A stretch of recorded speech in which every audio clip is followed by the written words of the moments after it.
Assalamualaikum warahmatullahi wabarakatuh. Oke, pada video kali ini saya akan menjelaskan tentang bagaimana cara mengutip menggunakan teknik body note serta menyusun daftar pustakanya. Kalau zaman dulu dalam penulisan skripsi atau tesis dan sebagainya masih banyak yang menggunakan catatan kaki sebagai teknik mengutip atau merujuk kepada referensi yang kita pakai. Tapi sekarang dewasa ini teknik yang favorit digunakan oleh banyak instansi di Indonesia adalah body note. Nah, yang paling pertama saat kita akan mengutip adalah kita harus punya gambaran tentang referensinya dulu.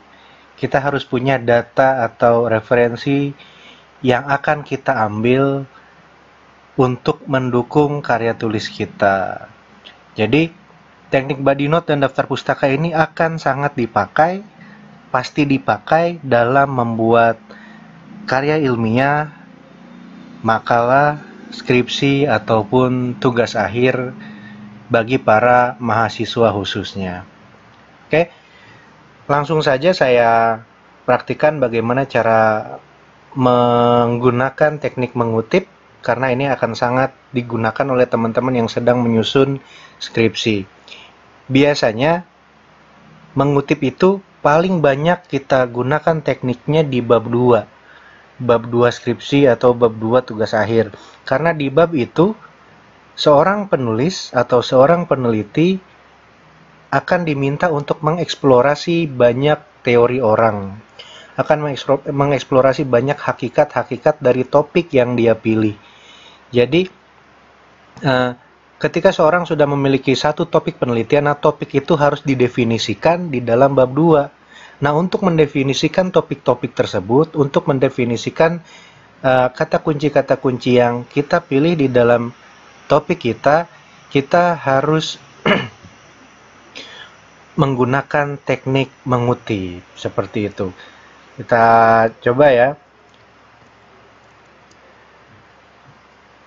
Ada beberapa sumber yang biasa digunakan untuk mencari referensi. Yang pertama adalah buku teks. Yang kedua adalah jurnal ilmiah. Yang ketiga bisa juga hasil penelitian. Hasil penelitian ini bisa berbentuk skripsi, tesis, disertasi doktor, ataupun penelitian yang dilakukan oleh dosen dan peneliti. Nah, sumber referensi yang bisa kita gunakan untuk rujukan kutipan juga bisa kita ambil dari dari proceeding. Jadi proceeding itu adalah makalah yang dikumpulkan dalam suatu seminar. Lalu selain itu, yang bisa kita gunakan untuk mengutip juga website. Nah, website itu jadi rujukan terakhir. Terus kamus boleh nggak sih kita gunakan sebagai rujukan? Sebenarnya tidak ada teori yang melarang kamus untuk digunakan sebagai rujukan dalam mengartikan suatu istilah. Misalnya kita punya kata yang harus didefinisikan seperti ekonomi misalnya. Kita ingin mendefinisikan apa itu ekonomi, kan secara sederhana ya udah ada di kamus. Tapi dalam karya tulis ilmiah, definisi dari kamus itu terlalu dasar. Jadi kita untuk menjelaskan suatu definisi harus mendalam. Nah, penjelasan yang lebih mendalam dari suatu istilah itu biasanya ada di buku, ada di jurnal ilmiah, ada di hasil penelitian, dan kadang-kadang ada di website. Tapi websitenya harus website resmi. Tidak boleh kita menggunakan sumber dari website tapi sifatnya blog. Kenapa nggak boleh? Karena blog itu siapapun bisa membuat. Anak SD, anak SMP sekarang udah banyak yang membuat blog.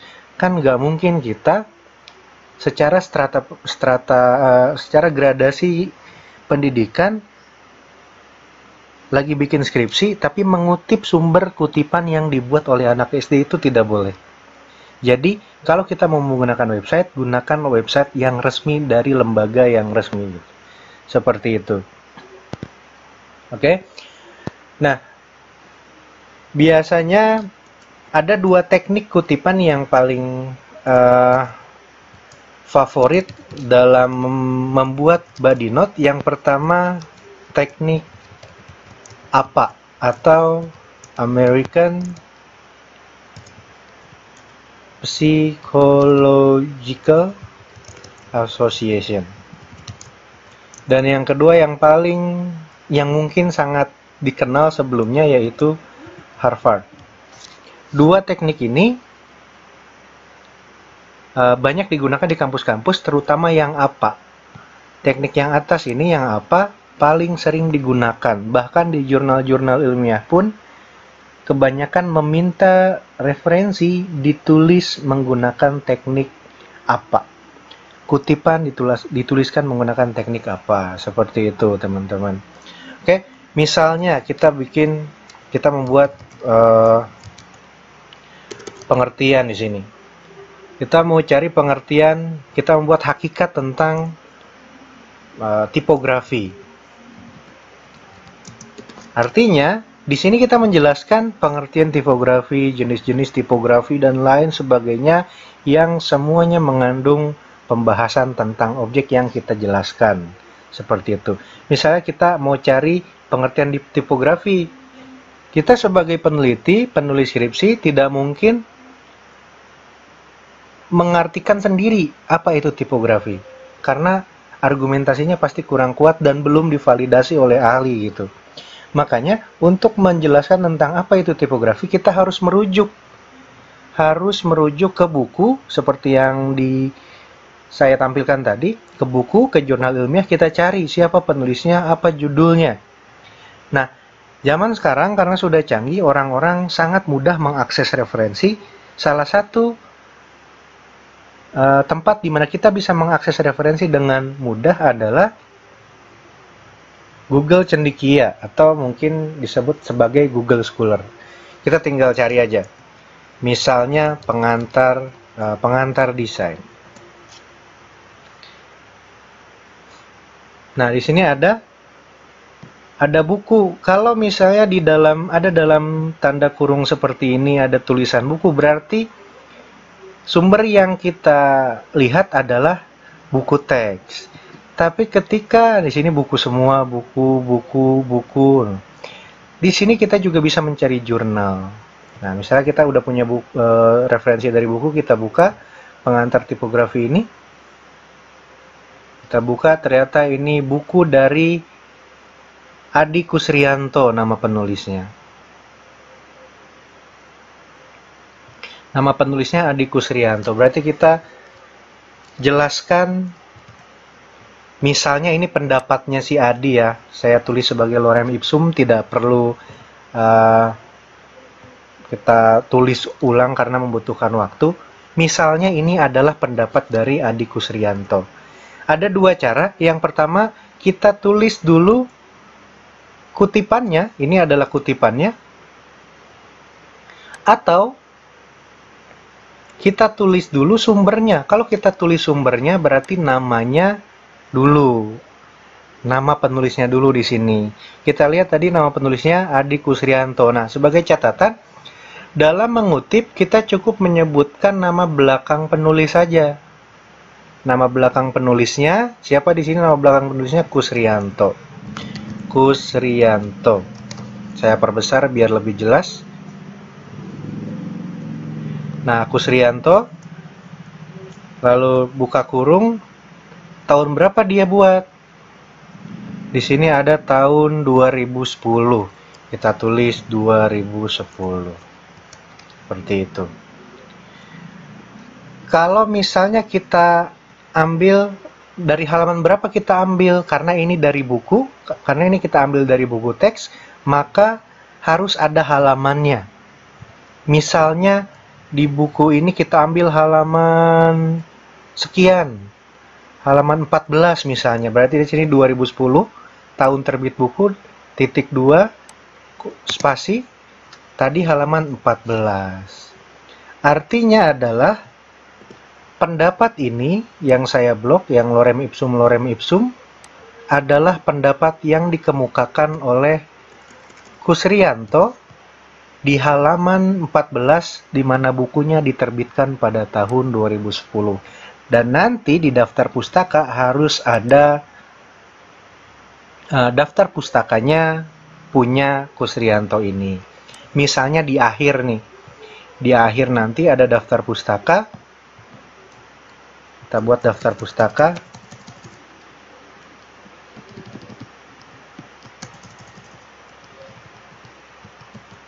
Daftar pustaka. Siapa di situ penulisnya? Adi Kusrianto. Berarti kita balik Kusrianto, A titik. Tahun berapa tadi? 2010. Titik. Judulnya apa? Judulnya di sini adalah pengantar tipografi untuk ini tidak perlu ya, sub judulnya tidak perlu, kita tulis saja miring pengantar tipografi. Bagi teman-teman yang pernah belajar daftar pustaka pasti tahunya adalah huruf T ini harusnya kapital. Nah, itu memang tidak salah. Dalam aturan penulisan judul buku di dalam Pedoman Umum Ejaan Bahasa Indonesia, setiap huruf ditulis kapital kecuali kata depan dan kata hubung seperti itu. Tapi dalam penulisan referensi yang kita merujuk ke teknik body note tadi dengan sumber referensi yang kita adaptasi dari APA dan Harvard tadi, maka penulisan ini ditulis kecil. Jadi yang cukup kapital itu, yang kapital itu cukup huruf pertama saja. Tapi kalau ada nama kota, itu nama instansi, itu tetap ditulis kapital. Terus setelah judul, di mana bukunya terbit? Kita lihat di sini, buku terbit di Jakarta. Jakarta, titik 2. Dan penerbitnya siapa? PT Elex Media Komputindo. Kita tulis PT Elex Media Komputindo. Titik. Seperti ini daftar pustakanya. Kita kembali. Nah, ini adalah cara mengutip apabila sumbernya dulu baru kutipannya. Tapi dalam mengutip juga bisa kutipannya dulu baru sumber. Nah, caranya adalah kita ketik dulu saja kutipannya, lalu di belakang kita tulis dalam kurung, siapa tadi namanya? Kusrianto, 2010.2 spasi 14. Kita lihat bedanya tadi. Saya copy saja ya.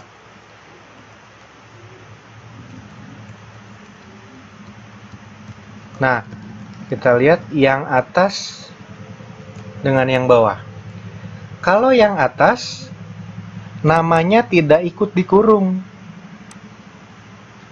Yang dikurung adalah tahun dan halaman. Tapi yang bawah, namanya pun ikut dikurung. Seperti itu, teman-teman. Lalu, ini kalau penulisnya sendiri. Kalau penulisnya berdua misalnya. Ada penulis si Kusrianto sama Abdul Rozak misalnya. Misalnya penulis keduanya, tambahan penulisnya Abdul Rozak. Berarti kita tambah si Rozak ini, nama belakangnya Rozak. Di sini kita tambah Kusrianto dan Rozak. Seperti itu. Di sini juga Kusrianto dan Rozak, seperti itu. Kalau bertiga gimana? Tambahan penulisnya Abdul Rozak dan Abdul Manaf misalnya. Di sini Kusrianto dan kawan-kawan. Tapi yang bawah Kusrianto, Rozak, dan Manaf. Masih disebutkan nama penulisnya kalau sumber kutipannya ditulis di belakang seperti ini. Lalu gimana kalau penulisnya berempat? Abdul Rojak, Abdul Manaf, sama Abdul Rauf. Di sini tetap Kusrianto dan kawan-kawan, tapi yang bawah Kusrianto, Rozak, Manaf, dan Rauf. Sampai berapa orang? Sampai 7 orang, barulah setelah itu kita tulis dan kawan-kawan. Seperti itu teman-teman. Nah, misalnya di daftar pustakanya, karena ini namanya bertambah, daftar pustakanya juga bertambah seperti ini. Nama orangnya bertambah, berarti daftar pustakanya juga harus bertambah. Mana tadi daftar pustaka? Nih. Di sini namanya adalah Abdul Rojak, Abdul Manaf, dan Abdul Rauf. Saya ambil, misalnya, biar jelas. Kusrianto A, ingat ya, urutan penulis itu penting. Jangan penulis kedua kita jadikan penulis pertama. Pun sebaliknya, penulis pertama jangan dijadikan penulis kedua. Di buku atau di jurnal artikel itu, urutan penulis tetap seperti itu. Di sini, Kusrianto A, nama penulisnya, terus titik, koma, spasi. Siapa nama kedua? Abdul Rozak. Rozak, koma, A, titik, koma lagi karena masih ada. Sekarang Abdul Manaf. Manaf, koma, A, titik, koma lagi karena masih ada, dan terakhir siapa? Rauf. Dan kenapa ada dan di sini? Karena ini yang terakhir. Dan Rauf, koma, A, titik. Untuk daftar pustaka, baris kedua itu menjorok ke dalam seperti nah, seperti itu. Seperti itu teman-teman, kurang lebih. Jadi, begitu cara mengutip dari buku. Terus kadang-kadang ketika kita mengutip itu dari buku ya, bukan cuma dari buku, tapi juga dari jurnal ilmiah. Misalnya kita cari lagi di Google Scholar, sekarang kita mau cari tentang tipografi, tapi perkembangannya. Perkembangan tipografi. Mudah-mudahan ada jurnalnya. Oh, ini masih banyak buku. Kita lihat apakah ada jurnal di sini, jurnal. Nah, di sini ada. Kita lihat ciri-ciri bahwa referensi itu berasal dari jurnal adalah di bagian identitas setelah nama. Ini nama penulisnya yang saya tandai dengan pointer mouse ini. Di sebelahnya ada nama jurnalnya. Kalau masih belum yakin juga, di sebelahnya lagi ada tulisan jurnal seperti ini. Nah, kalau yang begini-begini ini bukan jurnal nih. Ini bukan jurnal, ini repositori. Nah, ini Humaniora jurnal juga dari BINUS. Yang bawah ini jurnal juga, jurnal pendidikan dan kebudayaan dari kampusnya tidak terbaca oleh Google Scholar, tapi dalam artikel jurnal nama kampus tidak perlu dituliskan.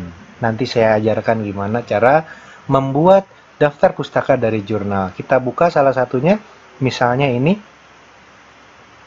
Klik saja. Nanti dia akan langsung membuka. Nah, ini namanya jurnal, teman-teman. Penulisnya Dria Setia Utami, judulnya Eksperimen Tipografi dalam Visual untuk Anak. Misalnya kita pakai jurnalnya dia. Copy, kita pilih sini. Kalau di awal kita tulisnya, ini karena nama belakangnya Setia Utami, kita tulis Setia Utami dalam kurung. Tahun berapa dia bikin jurnal? Tahun 2011. Ada biasanya keterangannya. Di dalam Google Scholar-nya pun ada. 2011. Saya buka lagi. 2011. Nah, khusus untuk jurnal, beda dengan buku. Kalau buku harus ada halamannya. Tapi kalau jurnal ilmiah cukup tahunnya saja. Ya, saya ulangi. Untuk jurnal ilmiah cukup tahun saja. Ini kalau biasanya kalau orang bikin kutipan dilanjutkan dengan kata menerangkan gitu. Bahwa seperti itu agar kalimat yang disebutkan bisa koheren dengan kata yang kita buat ini. Jadi kalau misalnya di sini kata-katanya bunyinya desain adalah bla bla bla bla. Nah, kan kalau kita sambungkan dengan kalimat ini, Setia Utami menerangkan bahwa desain adalah bla bla bla. Jadi kita menggunakan permainan kata saja. Itu kalau penulisnya di awal. Kalau penulisnya di akhir, dalam kurung Setia Utami, 2011. Seperti itu teman-teman. Nah, pun halnya dengan sumber lain seperti sumber yang berasal dari hasil penelitian, sumber yang berasal dari website, itu semua ditulis cukup tahunnya saja. Kalau website ya, khusus untuk website, misalnya saya buka website. Kita mencari perkembangan desain di Google. Nah, kita cari, nah ini ada blog nih. Nah, ini adalah wilayah-wilayah terlarang bagi peneliti untuk mengutip gitu. Ini blog, ini WordPress, itu wilayah terlarang. Nah, ini masih boleh kita buka karena ini adalah situs resmi. Kita lihat, lama, masih loading, belum terbuka juga, masih berusaha dan terbuka. Ini namanya website resmi, teman-teman boleh ambil ini sebagai referensi, tapi bukan sebagai referensi utama. Jadi di awal coba usaha terus cari sumber dari buku, dari jurnal, dari buku, dari jurnal, seperti itu. Nah, ini kita lihat siapa penulisnya. Penulisnya tidak kita temukan, tapi biasanya ada nama penulisnya. Kalau ada nama penulisnya, tulis nama orangnya. Tapi kalau kasusnya seperti ini, kita tulis nama websitenya. Di sini ada idseducation.com. Kita tulis di sini idseducation.com, tahun berapa dia bikin artikel, tahun di sini ada 2014. Seperti itu. Ingat ya, di sini jangan lupa beri tanda titik di ujung-ujung kalimatnya. Nah, seperti itu. Jadi dari website, dari jurnal tidak perlu menggunakan halaman seperti dari buku. Tadi saya ada janji mau ngasih tahu gimana cara bikin daftar pustaka dari jurnal. Saya ulang. Kita kembali ke jurnalnya si Setia Utami ini. Pada prinsipnya teknik menulisnya sama, tapi karena sumber-sumbernya beda, maksud saya metadatanya lain, maka ada perbedaan di dalam menulis daftar pustaka antara buku dengan jurnal. Misalnya di sini penulisnya namanya Setia Utami, nama depannya Dria, D titik, tahun berapa tadi? 2011. Titik, judul artikelnya apa? Eksperimen tipografi dalam visual untuk anak. Eksperimen dalam visual untuk anak. Ingat, huruf pertamanya saja yang kapital. Terus, kok tidak miring? Nah, khusus untuk jurnal, yang miring adalah nama jurnalnya. Di sini ada nama jurnalnya. Mana nama jurnalnya? Kita lihat di sini. Nama jurnalnya Jurnal Humaniora. Kita tulis miring Humaniora. Titik. Udah selesai? Belum. Kita lihat di sini volume berapa? Volume 2 nomor 1. Berarti 2 dalam kurung 1. Di sini 2 adalah volumenya, 1 adalah nomornya, terbitannya. Apa udah selesai? Belum. Kita tulis halaman berapa, dari halaman berapa jurnal itu. Kita lihat ini halaman 311. Sampai halaman berapa? Sampai halaman 317. Kita tulis 311 sampai 317 titik, dan kita jorokkan yang ini bedanya penulisan daftar pustaka antara buku, sumber buku dengan sumber dari jurnal. Tadi kita pakai sumber dari website, dari IDES Education. Saya bikin sekalian di sini, ideseducation.com 2014. Judulnya dia tadi punya artikel perkembangan desain grafis. Nah, khusus ini miring, perkembangan desain grafis karena ini nama negara, kita tulis kapital Indonesia. Apa udah selesai? Belum. Dikutip dari titik 2. Nah, di sini kita ambil link utuhnya. Kita copy, kita pindahkan. Nanti besaran hurufnya kita sesuaikan ya. Kita sesuaikan besaran hurufnya, dan pada sekarang tanggal berapa? Tanggal 22 April 2020 pukul 18.50 waktu Indonesia Barat. Nah, ini adalah membuat daftar pustaka dari sumber internet atau website. Kita lihat teman-teman. Nah, seperti itu. Tapi daftar pustaka sifatnya harus alfabetis. Di sini ada huruf K, S, I. Mana dulu? K dulu apa S dulu? K dulu apa I dulu? I dulu yang paling pertama. Berarti I kita taruh di atas. Di sini. Setelah I, K, setelah K baru huruf S. Nah, ini namanya penulisan daftar pustaka yang alfabetis. Dan harus seperti itu. Oke, seperti itu. Terus, ada kasus kadang-kadang begini. Misalnya di sini, jurnalnya masih punya Mbak Setia Utami. Kalau seandainya nama penulisnya berdua, sama saja seperti cara menulis nama untuk buku ya. Tinggal di koma, atau pakai dan kawan-kawan begini. Kadang-kadang, saya kembali ke sini, kadang-kadang ada kasus orang yang bikin jurnal juga ngutip kayak ini.